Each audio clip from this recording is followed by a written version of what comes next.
Welcome! I have to shout because I'm in Switzerland. Can you hear me? Okay.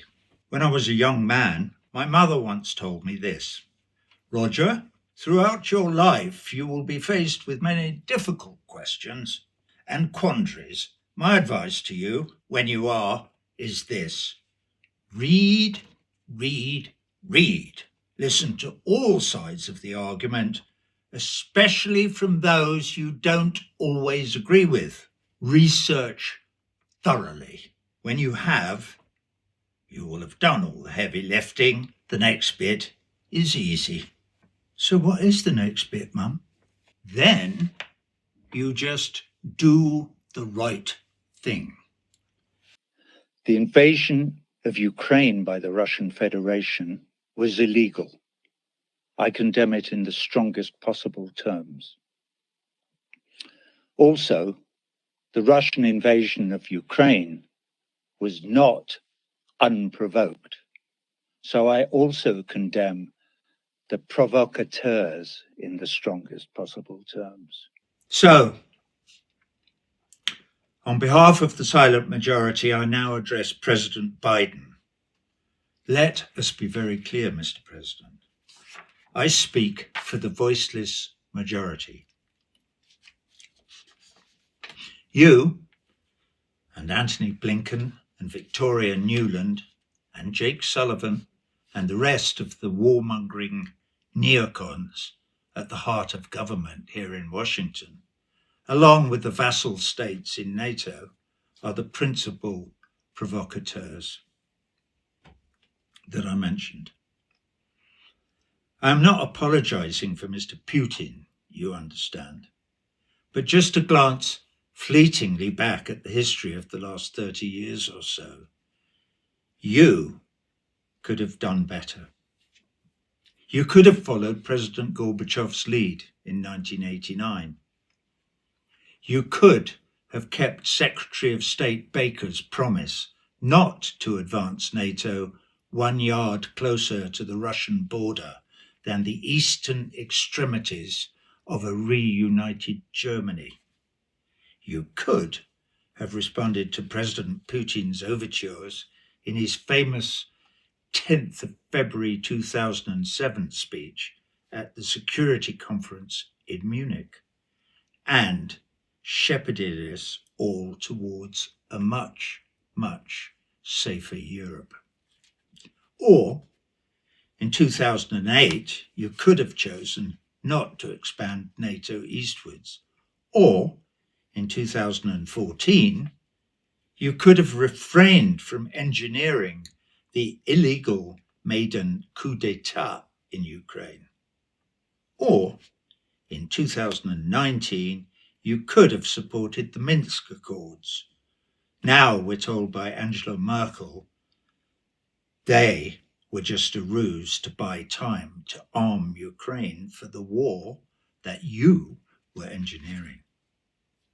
But they were also, the Minsk Accords that is, the platform that President Zelensky ran on during his presidential campaign.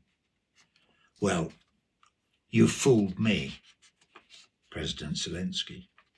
I thought you meant all that stuff about ending the civil war in the Donbass and giving Russia, your neighbor, some security assurances. I thought you were coming to your senses. Not a bit of it. In 2022, February, March, and April, you could have told Boris Johnson not to fly to Kiev to scupper the peace negotiations, but you chose not to. And then, in September 2022, according to world-renowned investigative reporter Seymour Hersh, you blew up the Nord Stream 2 pipeline. If that turns out to be true, a blatant act of war and an extreme act of global terrorism, releasing, as it did, 300,000 tons of methane into the atmosphere over the Baltic Sea.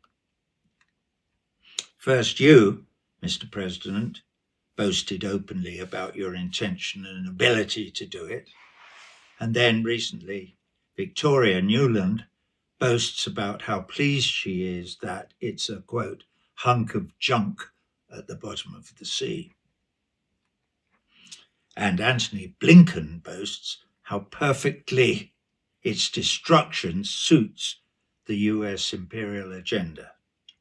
And now, to cap it all off, you have your idiot mouthpiece, Nick Price, deny that the USA had anything to do with it. We have heard no statement from you, Mr. President. There is no mainstream media coverage.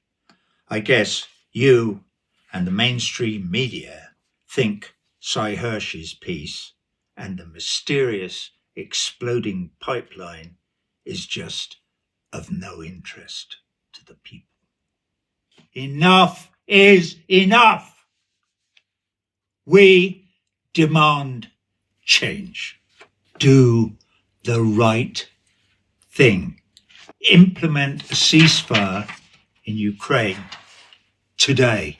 Imagine the collective sigh of relief across the globe.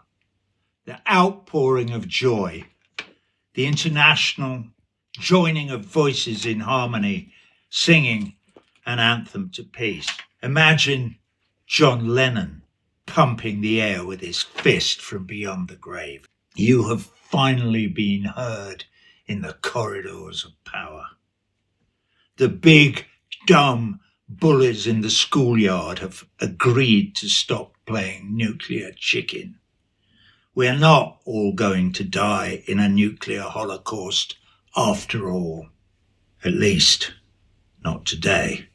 Together, we the people can persuade the powers that be to drop the model of perpetual war as their accepted modus operandum. With the power of love, we will stop them from squandering our precious resources on their wars. We will be able to feed our children and keep them sheltered from the storm. We may even learn to cooperate with all our brothers and sisters of different ethnicities, religions, and nationalities, and save this, our beautiful planet home, from destruction. Wouldn't that be nice?